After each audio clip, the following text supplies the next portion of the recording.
Hello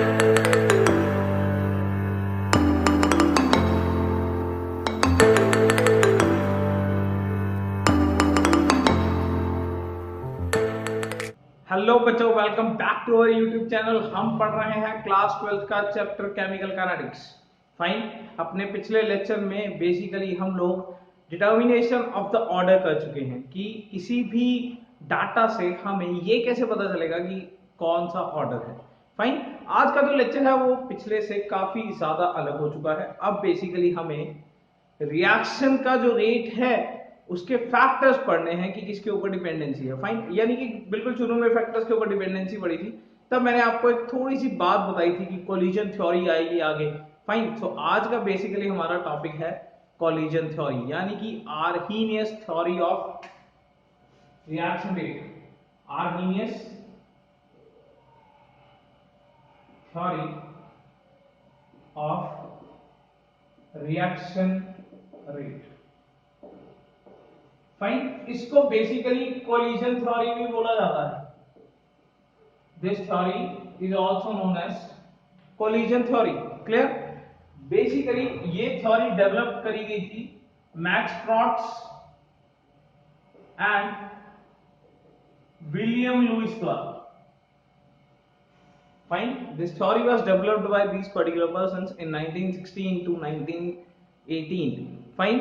पर ये theory basically propose करी थी आर्हीनियस ने, एंड ये बेसिकली है किसी भी रिएक्शन के मैकेनिकल एस्पेक्ट के ऊपर।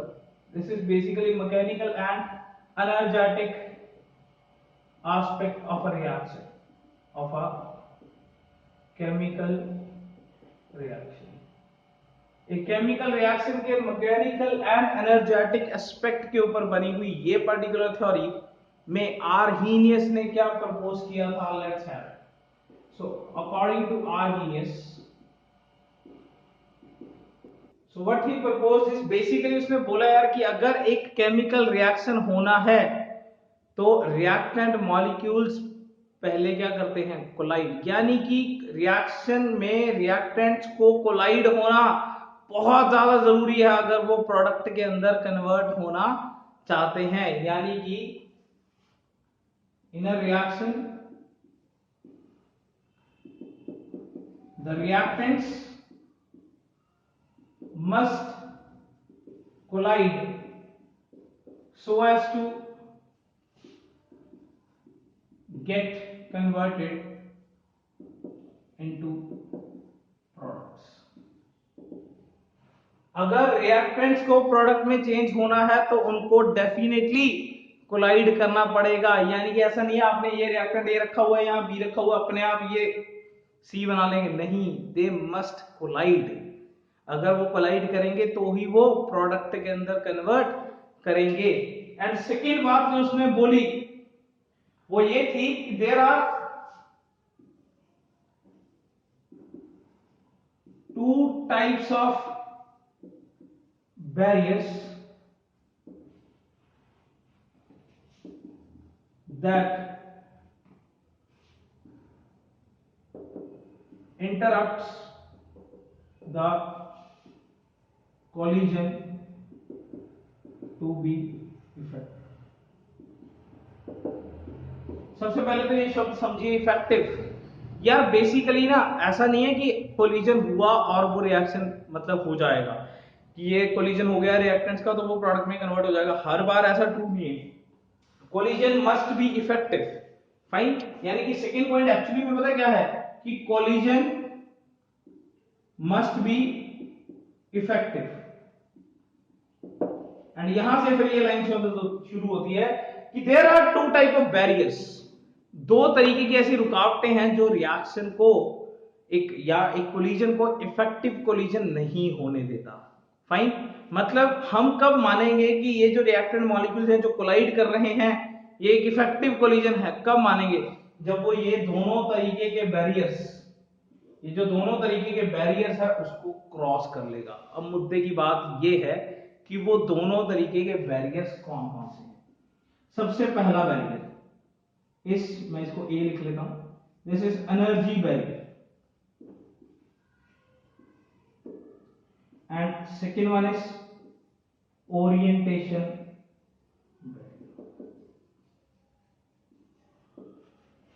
फाइन। एक रिएक्शन में रिएक्टेंट्स को प्रोडक्ट में कन्वर्ट करने के लिए कोलिजन होना बहुत जरूरी है, एंड उस कोलिजन को इफेक्टिव होना बहुत जरूरी है, एंड इफेक्टिव होने के लिए उसे इन दो कंडीशंस को पार करना पड़ेगा।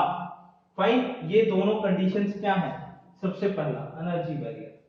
यार एनर्जी बैरियर नाम से क्लियर है, एनर्जी का बैरियर। बैरियर मतलब समझते हो ना, रुकावट, जो ऐसा एक चेक पॉइंट होता है ना, वैसा। तो बैरियर लगा हुआ एनर्जी का, इसका मतलब ये है कि रिएक्टेंट के पास मिनिमम उतनी एनर्जी होनी चाहिए जितनी प्रोडक्ट में कन्वर्ट करने के लिए चाहिए। अगर रिएक्टेंट के पास उतनी मिनिमम एनर्जी भी नहीं है तो वो प्रोडक्ट के अंदर कन्वर्ट नहीं हो सकता। Is that thing clear? यानी कि the reactant molecules must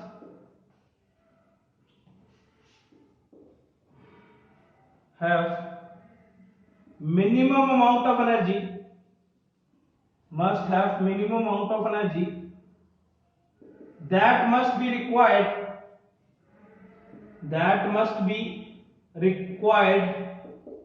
to get converted into products. This energy is known as threshold energy. इस एनर्जी को हम बोलते हैं थ्रेशोल्ड एनर्जी। यानी कि मुद्दे की बात यह है कि रिएक्टेंट्स के पास मिनिमम थ्रेशोल्ड एनर्जी होनी चाहिए अगर वो अपने आप को प्रोडक्ट में चेंज करना चाहते हैं। यानी कि A wants to get converted into products, अगर ए प्रोडक्ट के अंदर अपने आप को कन्वर्ट करना चाहता है तो ए के पास वो मिनिमम एनर्जी होनी चाहिए जो इसे कन्वर्ट करने के लिए चाहिए। अगर ए के पास उतनी एनर्जी नहीं है तो वो कोलाइड तो कर जाएगा पर वो एक इफेक्टिव कोलिजन नहीं होगा। यानी कि वो कोलाइड तो कर रहा है पर वो रिएक्टेंट प्रोडक्ट के अंदर बदल जाएगा, इस बात की बिल्कुल भी गारंटी नहीं है। कोई दिक्कत, गारंटी क्या, कन्वर्ट ही नहीं होगा। पक्का है ये कि वो कन्वर्ट नहीं होगा। ठीक है ना। एंड सेकेंड थिंग उसने बोला ओरिएंटेशन बैरियर। सेकेंड थिंग जो है वो है ओरिएंटेशन बैरियर। इसके लिए बेसिकली मेरे को थोड़ा सा इरेज करना पड़ेगा। ओरिएंटेशन बैरियर को समझते हैं। यार देखो, मैं एक लेके चल रहा हूं, मान लीजिए ये कोई बी मॉलिक्यूल है, ये कोई ए मॉलिक्यूल है, ठीक है ना। अब ये जो दोनों एक दूसरे के बेसिकली कोलिजन में आए तो ऐसा कुछ हुआ, ये यहां आ गया, let me make it more clear diagram, ये कुछ इस तरीके से आ गया, क्लियर। एंड देन जब ये कोलाइड हो गए उसके बाद ये अलग हो गया और ये अलग हो गया। यानी कि समझ रहे हो ना, ये एक बड़ा और छोटा, एक बड़ा और छोटा मिल गया। ये बेसिकली क्या है, ट्रांजिशन स्टेट। ये बेसिकली क्या है, ट्रांजिशन स्टेट। ट्रांजिशन स्टेट मतलब एक ऐसा स्टेट जब रिएक्टेंट प्रोडक्ट में कन्वर्ट बस हो सा रहा होता है। समझ रहे हो ना, जब रिएक्टेंट प्रोडक्ट के अंदर बस कन्वर्ट हो सा रहा होता है वो बेसिकली ट्रांजिशन स्टेट होती है। दिस इज नॉट एक्चुअली में इंटरमीडिएट, ये इंटरमीडिएट नहीं होता। इंटरमीडिएट तो एक एक्चुअली में एग्जिस्टिंग चीज है, ये कोई एक्चुअली में एग्जिस्टिंग चीज नहीं है। ये बस जैसे हम कहते हैं ना कि बस हो गया हो गया हो गया, वैसा वाला। जब रिएक्टेंट प्रोडक्ट के अंदर बस कन्वर्ट हो रहा होता है तो ये हो रहा होता है वाली कंडीशन। तो ये बेसिकली हो गया ऐसे। पर अगर मान लीजिए बी कुछ इस एंगल से आता और यहां पे ए कुछ एंगल इस पे पड़ा होता, अल्टीमेटली ये दोनों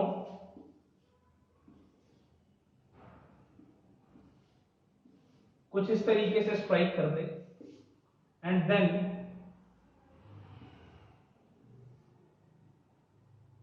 जैसे थे वैसे ही वापस चले जाते। दोनों में फर्क समझिए, ये फर्स्ट केस बनाया मैंने, ये सेकंड केस बनाया, दोनों के अंदर फर्क समझिए क्या है। फर्स्ट केस के अंदर ये जो मॉलिक्यूल कुछ इस तरीके से पड़ा था उस पे इस तरीके से आया। अब ये दोनों बी के जो एटम्स थे वो अलग हो गए, ये दोनों ए के जो एटम्स थे ये अलग हो गए, and then the product formation takes place. यानी कि यहां पे प्रोडक्ट फॉर्मेशन हो गया है, जबकि यहां प्रोडक्ट फॉर्मेशन नहीं हुआ है। क्योंकि यहां पे देखिए ये चीज थोड़ा टेढ़ा आया, इस तरीके से कोलाइड किया। फाइन, इस तरीके से कोलाइड करने के बाद जब यहां पे बेसिकली ये कोलाइड करा तो ये वापस उसी पाथ पे चला गया। मतलब बेसिकली हुआ क्या, जस्ट अ कोलिजन। यहां पे क्या हुआ, एक इफेक्टिव कोलिजन, एंड यहां पे क्या हुआ, जस्ट अ कोलिजन। मतलब समझ रहे हो, इफेक्टिव कोलिजन का एंड जस्ट अ कोलिजन का। इफेक्टिव कोलिजन मतलब with a proper orientation. Orientation का मतलब होता है डायरेक्शन। ओरिएंटेशन का मतलब होता है डायरेक्शन, यानी कि मॉलिक्यूल्स का या एटम्स का या रिएक्टेंट पार्टिकल्स का collision with proper orientation, proper direction, ये होना बहुत जरूरी है। यानी कि अब तक हमारे पास बेसिकली क्या है, आर्हीनियस की थ्योरी के अकॉर्डिंग जो पहला पॉइंट था हमारे पास वो ये था कि एक रिएक्टेंट मॉलिक्यूल्स को कोलाइड करना बहुत जरूरी है, बिना कोलिजन के वो प्रोडक्ट में कन्वर्ट नहीं हो सकते। फाइन, एंड सेकेंड थिंग क्या आई कि सिर्फ कोलिजन नहीं कराना, वो कोलिजन क्या होना चाहिए, इफेक्टिव होना चाहिए। एंड इफेक्टिव होता है दो अलग अलग तरीकों से। पहला बेसिकली है energy barrier. Energy barrier basically क्या चीज है कि रिएक्टेंट मॉलिक्यूल्स के पास मिनिमम इतनी रिएक्टेंट मॉलिक्यूल्स के पास मिनिमम इतनी एनर्जी होनी चाहिए जितनी उसे प्रोडक्ट में बनाने के लिए चाहिए। एंड उस मिनिमम एनर्जी को हमने क्या बोला, threshold energy. And orientation barrier में हमने क्या बोला कि जरूरी नहीं है कि आपके पास एनर्जी है और आप रिएक्ट कर जाओगे या आप कोलाइड कर जाओगे, आपको एक प्रॉपर डायरेक्शन भी होनी बहुत जरूरी है। जिसको मैं हमेशा बोलता था कि जेई निकालने के लिए ना दो चीजें होनी बहुत जरूरी है, आपका पोटेंशियल, ये एनर्जी बैरियर एक तरीके का पोटेंशियल है, आपके अंदर वो minimum potential, minimum smartness, minimum intelligency होनी चाहिए जो जेई निकालने के लिए, नीट निकालने के लिए चाहिए। क्लियर? एंड ओरिएंटेशन, उस पोटेंशियल को एक राइट डायरेक्शन में लगाना है। Right direction, right orientation. एक अच्छा बंदा होना चाहिए, एक अच्छा टीचर होना चाहिए आपको गाइड करने के लिए, जो आपको बेसिकली ओरिएंट करके रखे अपने गोल की तरफ। फाइन, ये दो चीजें हम बेसिकली अपनी रियल लाइफ में जेई के, नीट के गोल को मद्देनजर रखते हुए समझा सकते हैं। आर्हीनियस थ्योरी, आप एक आईआईटीएन के अंदर, एक डॉक्टर के अंदर तब चेंज होंगे जब ये दो बैरियर्स आप क्रॉस करोगे। क्या? You must have that minimum amount of energy और पोटेंशियल विद इन यू। आपके अंदर वो मिनिमम एनर्जी, मिनिमम पोटेंशियल होना चाहिए।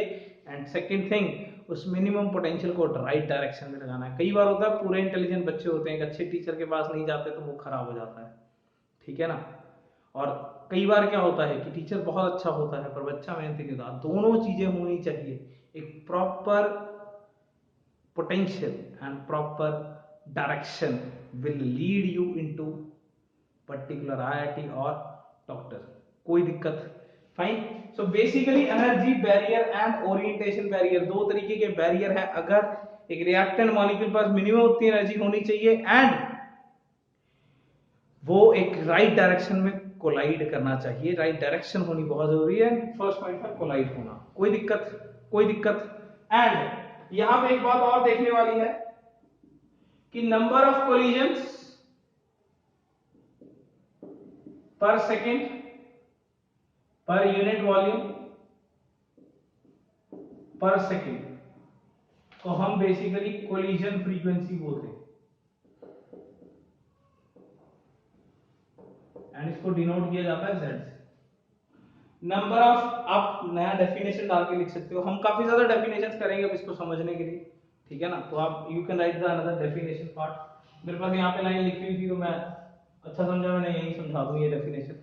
फाइन, आप अनदर डेफिनेशंस करके लिख सकते हो इस डायग्राम के बाद। ये डायग्राम जरूर बनाना है बिकॉज ओरिएंटेशन बैरियर को समझाने के लिए ये डायग्राम सबसे ज्यादा जरूरी है। Clear?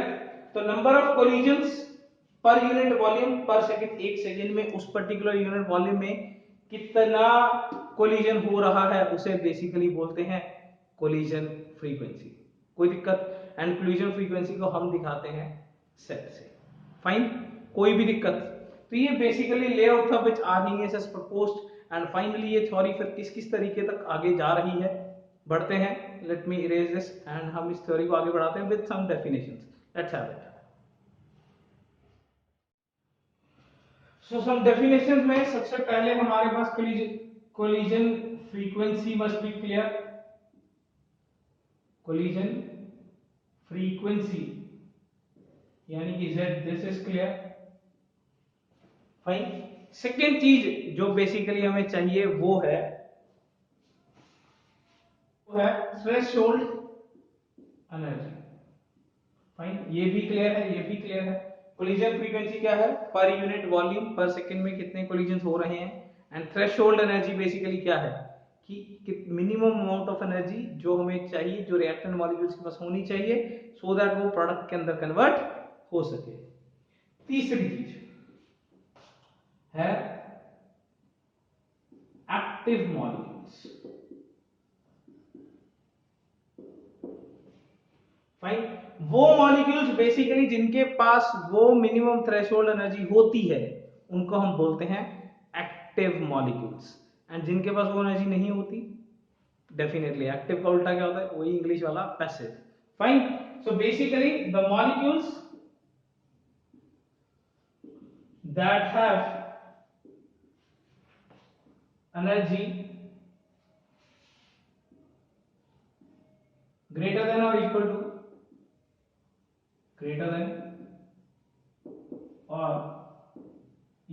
to threshold energy are known as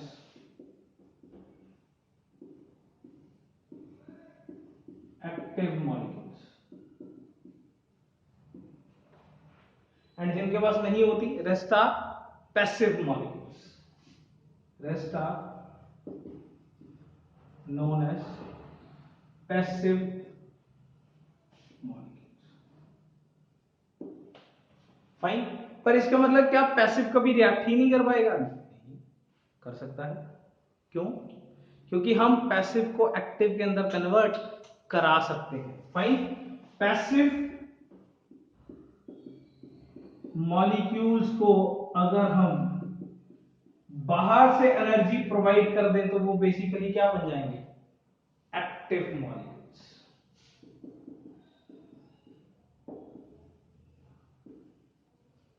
यानी कि ये अल्टीमेटली एक एंडोथर्मिक प्रोसेस है, फाइन। पैसिव मॉलिक्यूल्स को एक्टिव के अंदर कन्वर्ट किया जा सकता है।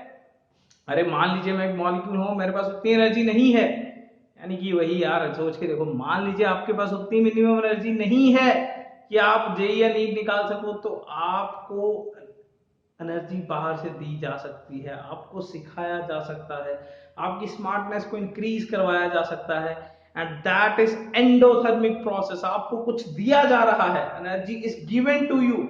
सो बेसिकली अगर हम एनर्जी पैसिव मॉलिक्यूल को दे देते हैं तो हम पैसिव को एक्टिव के अंदर कन्वर्ट कर सकते हैं, कोई दिक्कत।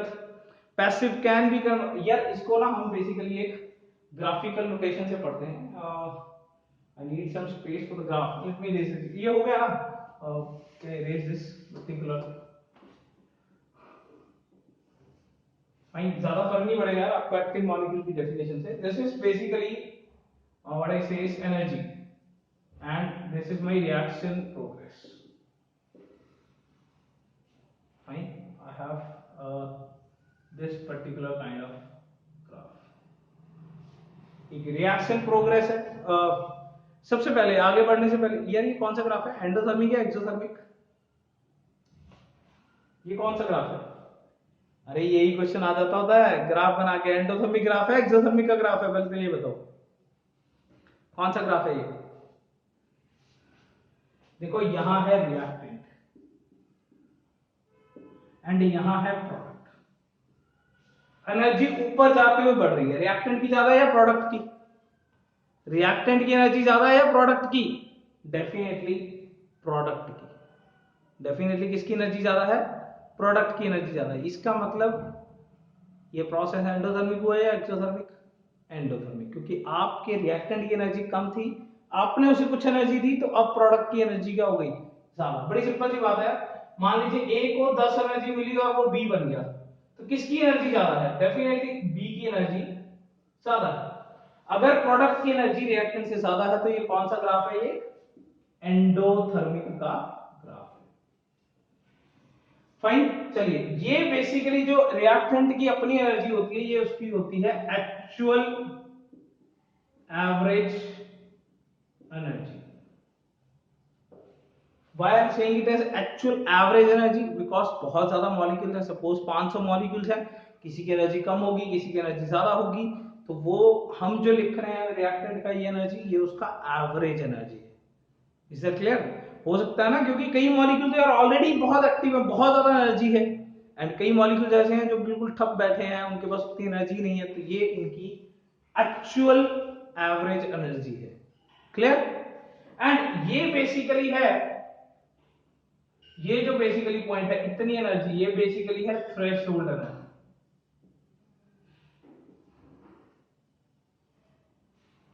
ये बेसिकली है थ्रेशोल्ड एनर्जी। कोई दिक्कत? थ्रेशोल्ड एनर्जी माने उतनी एनर्जी जो प्रोडक्ट में कन्वर्ट होने की। आप देख सकते हो रिएक्टेंट अगर यहां तक पहुंचेगा, इसके बाद ही प्रोडक्ट के अंदर कन्वर्ट हो सकता है। रिएक्टेंट को ये बैरियर, ये पर्टिकुलर बैरियर, इस पर्टिकुलर बैरियर को क्रॉस करना है। अगर उस बैरियर को क्रॉस करना है तो उसके पास मिनिमम उतनी एनर्जी होनी चाहिए। हम इसको वैल्यू वाइज समझ लेते हैं। Suppose this is 400, just random figures, and this is 1200। Suppose this is 400, this is 1200, या कैलकुलेशन थोड़ा ये 400 के फैक्टर्स बन गए तो मैं इसे 1300 ले लेता हूं, otherwise you will get confusion ना। वो 1200 और 400 में ना वो 800 जो सारे ऐसे लगेंगे एक जैसे फैक्टर्स हैं। दिस इज 400, दिस इज 1300, तो 400 को 13 पे पहुंचना है तो क्या करना पड़ेगा, उसको कुछ एनर्जी देनी पड़ेगी। एंड ये जो एनर्जी देनी पड़ती है, कितनी देनी पड़ेगी पता है ना, इसे हम बोलते हैं एनर्जी ऑफ एक्टिवेशन। कितनी एनर्जी देनी पड़ेगी बताओ जरा? Yes, definitely 900। क्यों? क्योंकि 400 को 1300 पे पहुंचना है यार, बड़ी सिंपल सी बात है। 400 को 1300 पे पहुंचना है तो कितनी एनर्जी देनी पड़ेगी? 900। That is your energy of activation. Energy of activation क्या हुआ? एक्टिवेशन वो एनर्जी हुई जो आपने रिएक्टेंट को दी, सो दैट वो उस मिनिमम थ्रेशोल्ड लेवल तक पहुंच जाए। यानी कि this is our definition number 4, यानी कि एनर्जी ऑफ एक्टिवेशन।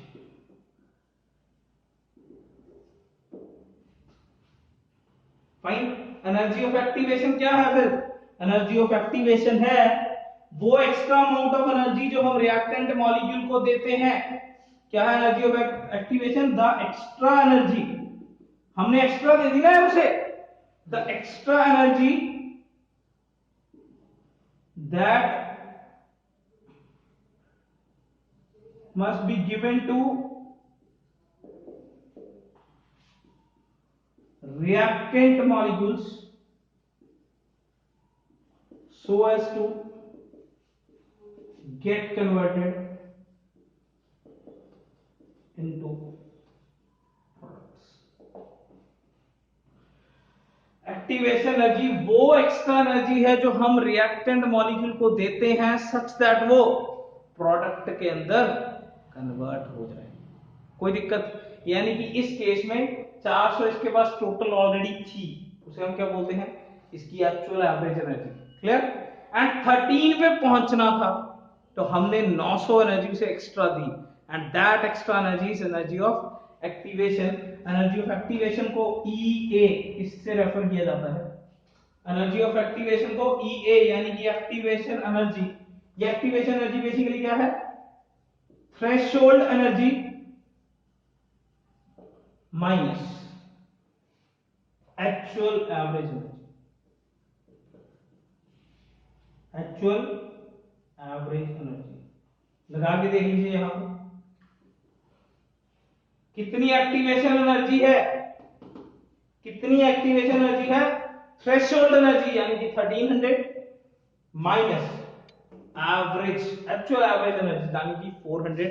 13 में से 400 गए, ultimately this comes out to be 900। Is that clear? This is 1300, this is 400, this comes out to be 900. Is all the definitions clear? सबसे पहला collision frequency per unit volume पर second में कितने molecules collide कर रहे हैं, वो basically collision frequency है। यहाँ इफेक्टिवनेस की बात नहीं हो रही, जस्ट टक्कर, कितनी टक्करें हो रही हैं, वो टक्कर एक सही या मतलब कह सकते हैं इफेक्टिव टक्कर है भी और नहीं भी, ठीक है ना, टोटल टक्कर है बस ये, तो कितनी हो रही है। थ्रेशोल्ड एनर्जी क्या है कि मिनिमम अमाउंट ऑफ एनर्जी जो रिएक्टेंट मॉलिक्यूल्स के पास होनी चाहिए। I have shown with the graph, this is threshold energy, कोई दिक्कत? क्लियर? एक्टिव मॉलिक्यूल जिनके पास ऑलरेडी उतनी एनर्जी है वो एक्टिव हैं, जिनके पास नहीं है वो पैसिव हैं। जिनके पास नहीं है उनको हम ये एनर्जी दे सकते हैं।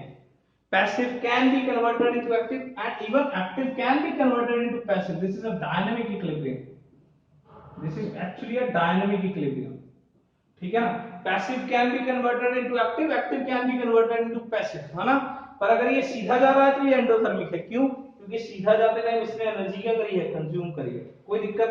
तो passive can be converted into active by taking the energy. Next, energy of activation. Activation क्या है? वो एक्स्ट्रा एनर्जी जो मॉलिक्यूल को देते हैं सच दैट वो थ्रेशोल्ड लेवल पे पहुंच जाए।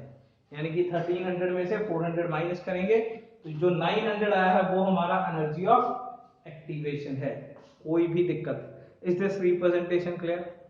फाइन, चलिए आगे बढ़ते हैं। बेसिकली अब ये रिएक्शन रेट को किस तरीके से एक्सप्लेन कर रहा है, लेट्स हैव इट। सो सारी डेफिनेशंस बेसिकली हो गई हैं। अगर हम इस पर्टिकुलर ग्राफिकल रिप्रेजेंटेशन के अंदर देखें, थोड़ा सा इसे और वो कर लेते हैं। यार ये रिएक्टेंट का एनर्जी है, ये प्रोडक्ट का एनर्जी है, तो ये क्या होता है? ये होता है डेल्टा एच, यानी कि क्या? Enthalpy change of the reaction, है ना। रिएक्टेंट से प्रोडक्ट में जाने के लिए जितनी एनर्जी चेंज होता है उसे क्या बोलते हैं? डेल्टा एच, कोई दिक्कत? तो अल्टीमेटली हम कहां पहुंचे यार कि रेट ऑफ द रिएक्शन, क्योंकि चैप्टर हमारा चल रहा है रेट का, तो रेट ऑफ द रिएक्शन किस बात के ऊपर डिपेंड किया? डेफिनेटली इस बात के ऊपर कि नंबर ऑफ कोलिजन्स कितने हैं, fine, and fraction of effective collisions.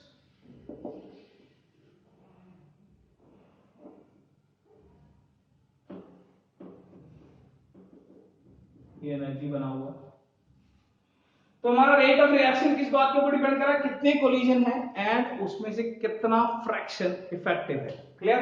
यानी कि बड़ा सिंपल सा फंडा है। नंबर ऑफ कोलिजन को तो हम क्या कह देते हैं? कोलिजन फ्रीक्वेंसी, एंड इसको हम क्या बोल रहे हैं? Collision effectiveness. अब देखो कोलिजन इफेक्टिवनेस है दो तरीके की, कौन कौन सी? एक तो एनर्जी बैरियर वाली, एक ओरिएंटेशन बैरियर वाली। यानी कि collision frequency into fraction of reactants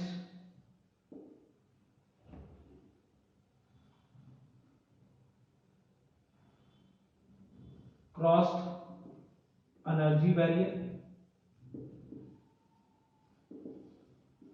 multiply by fraction of reactants having proper orientation। Clear? अगर हमारे पास ये आ जाए कि कितना कोलिजन फ्रीक्वेंसी है, कितना वो फ्रैक्शन है जो प्रॉपर एनर्जी लेके बैठा है, एंड कितना वो फ्रैक्शन है जिनके पास प्रॉपर ओरिएंटेशन है, तो what we will get is rate of the reaction. कोई दिक्कत? सो ये अल्टीमेटली हमारे पास जो हमने थ्योरेटिकली लिखा है उसका कह सकता हूं एक कैजुअल लैंग्वेज में इक्वेशन है। जो हमने थ्योरेटिकली अभी भी कैजुअल लैंग्वेज में ही है, फाइन, अभी भी ये सिर्फ कैजुअल लैंग्वेज में ही है, rate of the reaction is actually with collision theory into fraction of reactant crosses energy barrier and fraction of reactants with proper orientation. कोई दिक्कत? क्लियर? अब यहां पे बेसिकली क्या है कि ये जो कोलिजन फ्रीक्वेंसी है इसको हम क्या कहते हैं? Z. कोलिजन फ्रीक्वेंसी को क्या कहते हैं? Z. एंड इसको हम कहते हैं e raised to power minus EA by RT. According to Arrhenius, this is e raised to power minus EA by RT.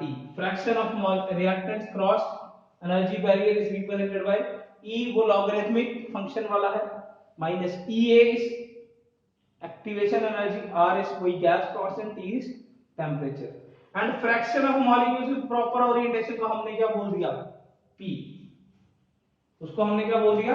P. Ultimately rate यानी कि K मेरे पास आ गया है Z P e raise to power minus EA by R. क्या आ गया है? Z P e raise to power minus EA by RT. And अगर इसको मैं आगे लेके जाऊं, इन दोनों को आर्हीनियस ने, देखो ये तो बन गया इसके हिसाब से, आर्हीनियस ने इसको अकॉर्डिंग टू आर्हीनियस थ्योरी उसने इसको डायरेक्टली दिया था कैसे? K is equal to A e raised to power minus EA by RT. उसने बोला A is a pre-exponential factor. A एक प्री, देखो ये एक्सपोनेंशियल फैक्टर है, इसका प्री आगे आने वाला है, यानी कि A को उसने बोला एक ऐसा प्री एक्सपोनेंशियल फैक्टर showing, क्या कर रहा है ये factor? showing collisions with proper orientation. Showing collisions with proper orientation. And e raised to power minus EA by RT क्या शो कर रहा है? Fraction of molecules having proper energy या having that threshold energy. Proper मतलब threshold ही है, proper का मतलब threshold ही है यहां. फाइन. ए बेसिकली क्या है? प्री एक्सपोनेंशियल फैक्टर, यानी कि वो कोलिजन जो प्रॉपर ओरिएंटेशन के साथ हो रहे हैं. एंड EA by RT क्या है? e raised to power minus EA by RT क्या है? वो फ्रैक्शन ऑफ मॉलिक्यूल्स जिनका थ्रेशोल्ड एनर्जी से ज्यादा एनर्जी है, वो फ्रैक्शन. कोई दिक्कत? ये अल्टीमेटली इस कैजुअल इक्वेशन के साथ मैच करती है. फाइन. अगर हम इसको थोड़ा सा मैथमेटिकली प्रूव करके देखते हैं, मैं बिल्कुल रैंडम सी स्टेटमेंट ले रहा हूं ऐसे ही. सपोज हमारे पास 200 कोलिजन्स हैं, सपोज हमारे पास 200 कोलिजन्स हैं, जिनमें से 50% के पास प्रॉपर एनर्जी है एंड 40% जो है वो प्रॉपरली ओरिएंटेड है. यानी कि 40% प्रॉपरली ओरिएंटेशन के साथ कोलिजन कर रहे हैं, 50% के पास प्रॉपर एनर्जी है एंड टोटल 200 कोलिजन. क्लियर? हमें उस हिसाब से रेट निकालना है. ठीक है ना? पहले तो हम निकालेंगे कैजुअल का. लॉजिक कैजुअल का निकालो. Collision frequency is 200 into fraction of molecules cross energy barrier. हाँ जी, एनर्जी बैरियर कौन सा है? 50% वाला, यानी कि ये आ गया 50/100. फ्रैक्शन बन गया ना. फ्रैक्शन मतलब 100 में से कितना या 1 में से कितना. बेसिकली 50% का मतलब 100 में से दिया हुआ है, तो हमने वो फ्रैक्शन लगा लिया. This is 50/100. एंड यहां fraction of reactants having proper orientation, हाँ जी कितना है? 40%. फ्रैक्शन बोला है तो 40/100. कोई दिक्कत? If you solve it, this particularly comes out to be this is 40. ये कितना आया? 40. अब इसको यार इसी चीज में लगा के देखते हैं. इसी चीज में लगा के देखते हैं। What is a? Pre exponential factor यानी कि कोलिजन्स, कोई फ्रैक्शन नहीं है, ध्यान दीजिए यहां पे कोई फ्रैक्शन नहीं है, क्या है? Collisions, collision with proper orientation. वो कोलिजन जो प्रॉपर ओरिएंटेशन, देखो 200 कोलिजन था, प्रॉपर ओरिएंटेशन में होते हैं 40, यानी कि ये आया 40% ऑफ 200। कितना आया? 40% ऑफ 200, यानी कि ये आया 80। कितना आया? 80, यानी कि a की वैल्यू तो आ गई 80 इनटू, देखो number of collision with proper orientation का मतलब क्या है? पूरे कोलिजन में से प्रॉपर्ली ओरिएंटेड निकाल, 200 इंटू 40, अल्टीमेटली 80 आ गया। Now next, e raised to power minus e by RT है fraction of molecules having threshold energy, fraction of molecules having threshold energy, logic threshold energy के हिसाब से निकालो। ये थ्रेशोल्ड एनर्जी वाले ये है 50%, यानी कि यहां पे फ्रैक्शन बतानी है, ये आ गया 50/100 एंड यहां पे पुट करेंगे 50/100 and this again comes out to be 40। कोई दिक्कत? तो ये जो एक्चुअली में कैजुअल लैंग्वेज में हमने उसकी थ्योरी से पढ़ा है, ये उसका क्या है? इक्वेशन। ये उसका क्या है? इक्वेशन। कोई दिक्कत? एंड इसमें एक बात ध्यान रखने वाली है, ए इंडिपेंडेंट ऑफ टेम्परेचर। ये तो भी पूरा तो नहीं कह सकते। इवन EA यानी कि एक्टिवेशन एनर्जी, ये भी इंडिपेंडेंट ऑफ टेम्परेचर। ये दोनों चीजें इंडिपेंडेंट ऑफ टेम्परेचर हैं, A और EA। जबकि K तो डिपेंड करता है टेम्परेचर, K तो कर रहा है ना, K की तो इक्वेशन में T आ रहा है, K की इक्वेशन में तो T आ रहा है, यानी कि ये तो रेट कांस्टेंट तो डिपेंड कर रहा है इसके ऊपर, टेम्परेचर के ऊपर। जबकि EA यानी कि प्री एक्सपोनेंशियल फैक्टर और एक्टिवेशन एनर्जी, ये दोनों के दोनों ही टेम्परेचर के ऊपर डिपेंड नहीं कर रहे। कोई दिक्कत? थोड़ा सा और खोलते हैं हम इस पर्टिकुलर इक्वेशन को। I need to erase this. ये क्लियर हो गया ना? हमारे पास रेट ऑफ द रिएक्शन क्या है, एक बार दोबारा सुन लीजिए। रेट ऑफ द रिएक्शन क्या है? कोलिजन फ्रीक्वेंसी, यानी कि कितने कोलिजन है, मल्टीप्लाई बाय वो फ्रैक्शन जिनके पास प्रॉपर एनर्जी है, मल्टीप्लाई बाय वो फ्रैक्शन जिनके पास प्रॉपर ओरिएंटेशन है। इसको मैंने ये यहां कैजुअल लैंग्वेज में कैलकुलेशन सॉल्व किया है, यहां इन द फॉर्म ऑफ आर्गीनियस किया है। एंड आर्गीनियस ने अपने फॉर्म में जो नाम लिखे हैं, यानी कि a is pre exponential factor, that is, यार पता क्या है, बहुत बार ऐसे क्वेश्चन आए हुए हैं, व्हाट इज a, और बंदा यहाँ पे फ्रैक्शन फ्रैक्शन देखना भूल जाता है। ये ध्यान देने वाले शब्द हैं, a pre exponential factor, factor है फ्रैक्शन नहीं है, फैक्टर है फ्रैक्शन नहीं है। A is a pre-exponential factor showing collision with proper orientation. Clear? And e raised to power minus EA by RT क्या है? वो फ्रैक्शन, ये फ्रैक्शन है, ये फ्रैक्शन नहीं है, ये फ्रैक्शन, मैं दोबारा बोल रहा हूँ, ये फ्रैक्शन है, ये फ्रैक्शन नहीं है, ये फ्रैक्शन है, ये फ्रैक्शन नहीं है, ये फ्रैक्शन है, ये फ्रैक्शन नहीं है। A एक फैक्टर है, ये एक फ्रैक्शन है। कोई दिक्कत? इस पर्टिकुलर इक्वेशन को थोड़ा और खोलते हैं, let's have it.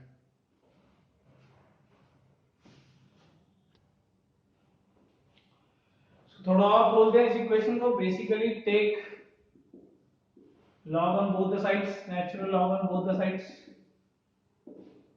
ln of k is equal to ln of a plus ln of e raised to power minus ea by rt. Clear? This is ln of k, ln of a minus e raised, ये this is this. कोई दिक्कत? Clear? कोई भी दिक्कत? अब यहां पे हम बना लेते हैं बेसिकली, इसको कंपेयर करा लेते हैं। लीजिए ln k is equal to minus ea by r t plus ln a, and इसको हम कंपेयर करा लेते हैं y is equal to mx plus c के साथ। Fine, I always compare this like, ये ऐसे आ गया है, ये ऐसे आ गया है, ये ऐसे आ गया है। तो अगर हम ग्राफ बनाएं किसका, y एक्सिस पे ln k का एंड x एक्सिस पे 1/t, तो स्लोप क्या है? डिक्रीजिंग, माइनस लाइन लगा होगा ना, स्लोप क्या है? Decreasing, minus ea by R है स्लोप एंड C क्या है ln ऑफ। फाइन, दोबारा से देख लीजिए, लॉग लिया दोनों साइड, ln of k is equal to ln of a plus ln of e raise power minus ea by rt। अगर हम यहाँ पे इसको सॉल्व करें तो ये ea बाय rt आ जाएगा, इसको आगे ले आया, इसको पीछे ले आया, तो y is equal to mx plus c के साथ कंपेयर कर लिया। नथिंग, y एक्सिस पे ln k है, x एक्सिस पे 1/t है, c इंटरसेप्ट ln a है and m is minus ea by r। कोई दिक्कत, कोई भी दिक्कत? फाइन। सो ये बेसिकली हो गया एक graphical form of the equation this of Arrhenius. कोई दिक्कत? ये टॉपिक अभी खत्म नहीं हुआ है बिकॉज टेम्परेचर के ऊपर के की डिपेंडेंसी की इक्वेशन बनानी बाकी है एंड इसके ऊपर न्यूमेरिकल्स करने बाकी हैं, जो कि हम कल के लेक्चर में करेंगे। पर आज का लेक्चर बहुत इंपॉर्टेंट था, इसमें हमने पढ़ा कि आर्हीनियस के अकॉर्डिंग कोलिजन थ्योरी क्या है। कोलिजन थ्योरी में हमने ये पढ़ा कि रिएक्टेंट को प्रोडक्ट में कन्वर्ट होने के लिए दो चीजें चाहिए, पहली उसका कोलिजन होना चाहिए, दूसरी बात इफेक्टिव कोलिजन होना चाहिए। पहला कोलिजन होना चाहिए, दूसरा effective collision. And effective collision में आगे दो बातें हैं, क्या? उसके पास मिनिमम एनर्जी होनी चाहिए एंड प्रॉपर ओरिएंटेशन होना चाहिए। इसके अलावा इसमें बहुत सारी डेफिनेशन थी, that is collision frequency, threshold energy, activation energy, active molecules, passive molecules, enthalpy change, ठीक है ना। ये सारे का सारा ग्राफ एंडोथर्मिक के लिए और एक्सोथर्मिक के लिए भी बनाया जा सकता था। फाइन, लेकिन एक्सोथर्मिक के लिए ग्राफ कैसा होता है? So बेसिकली कुछ इस तरीके से होता है, उनका रिएक्टेंट का एनर्जी ऊपर होता है, प्रोडक्ट का एनर्जी नीचे होता है। कोई दिक्कत? तो इसके बेस पे बहुत सारे जबरदस्त न्यूमेरिकल हमारे करने रहते हैं, कल के लेक्चर में करेंगे। टिल देन पढ़ते रहिए। Thank you very much, best of luck.